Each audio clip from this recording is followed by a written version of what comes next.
What's up, kids? Let's rock and roll with this thing. Good to see everybody. So, Alex, super good question. What are your SOPs around hiring? So, regardless of who you are, what kind of business you run, right? Obviously, most of you here are experts and you're building high-ticket group coaching programs. You're going from one-on-one or done-for-you service. You're trying to scale it up, trying to get more efficient. I get it.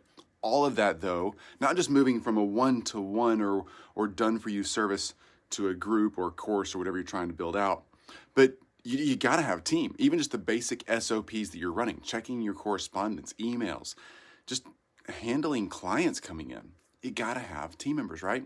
And for a lot of us, I just love this question because for a lot of us, that first hire or two is really challenging. Sometimes it's the 10th hire that's challenging, but I'm saying the first couple of solid team members you build, those are a big challenge. And then the next step up is kind of who are those big main people that you're going to really lean on long term? Who are your key employees kind of going forward?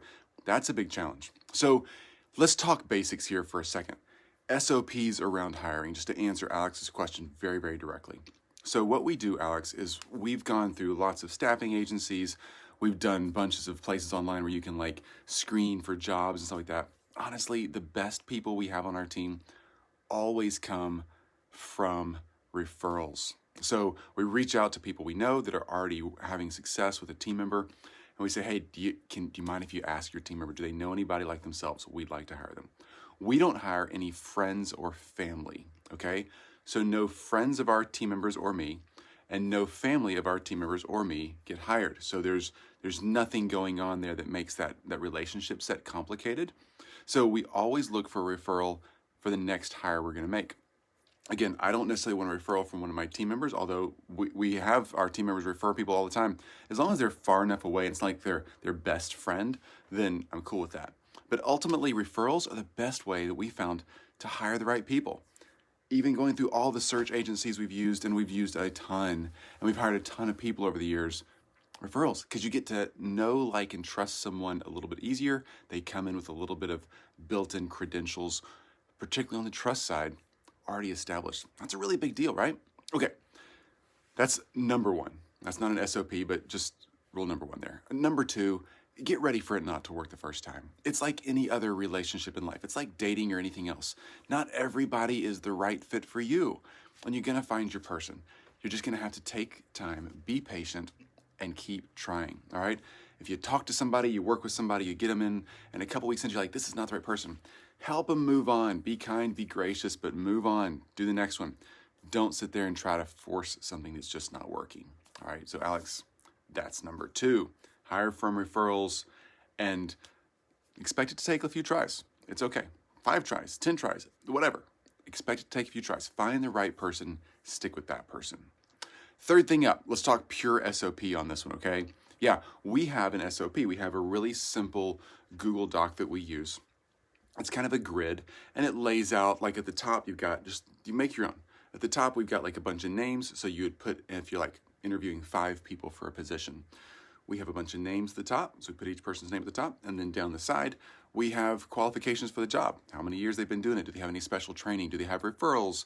When can they start? How much money do they need to work? All those kind of things that you want to ask that are relevant to you and your business.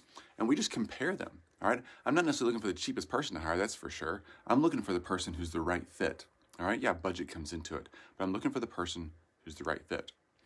Once we pick the right person, we make an offer. If that person accepts the offer, great. If they don't, I have a 2nd, 3rd, 4th, 5th place ready to go. Because again, not everybody's a fit.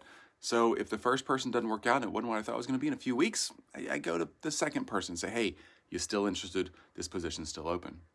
Once we make an offer, if they accept, then we have a contract we put in place, all right?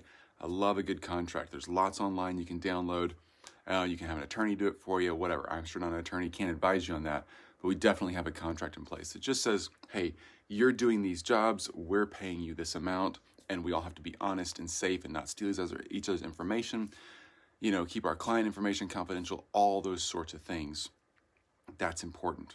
And then third, we do annual reviews, 6-month reviews, 90-day reviews, and 30-day reviews, okay?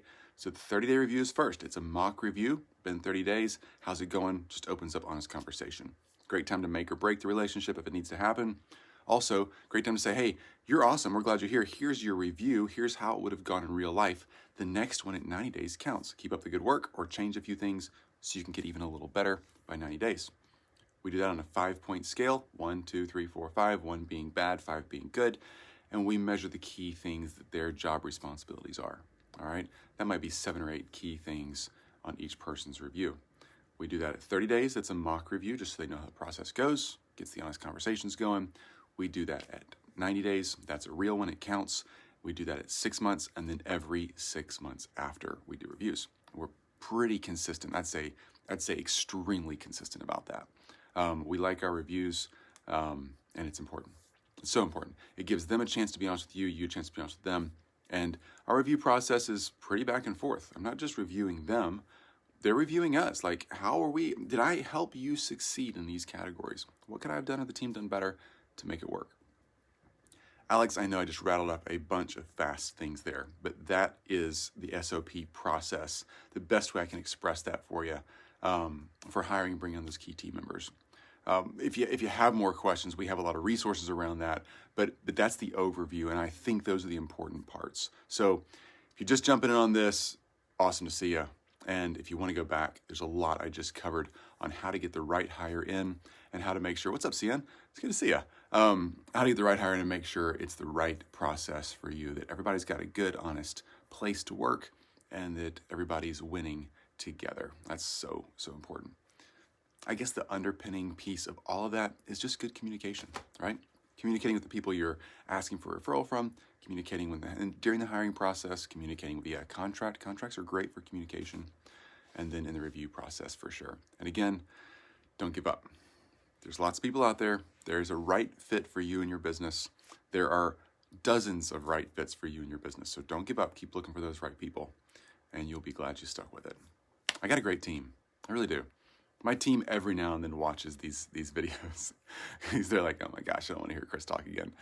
But if any of you are listening, I really do have the best team ever. I'm so truly grateful for the time, the space, the things I get to do, the things we and our team get to do. But it's because we as a team have embraced what I just told you. We're very consistent about sticking together, communicating, and playing inside those rules. So we have really good, healthy working relationships. And it works. It works. I didn't always do it that way. I used to be pretty messy about this. But once I kind of figured that out and was disciplined enough as a boss to do it the right way, wow, it changed a lot for me. So hope you have the same results and look forward to answering more questions. See you guys. Bye.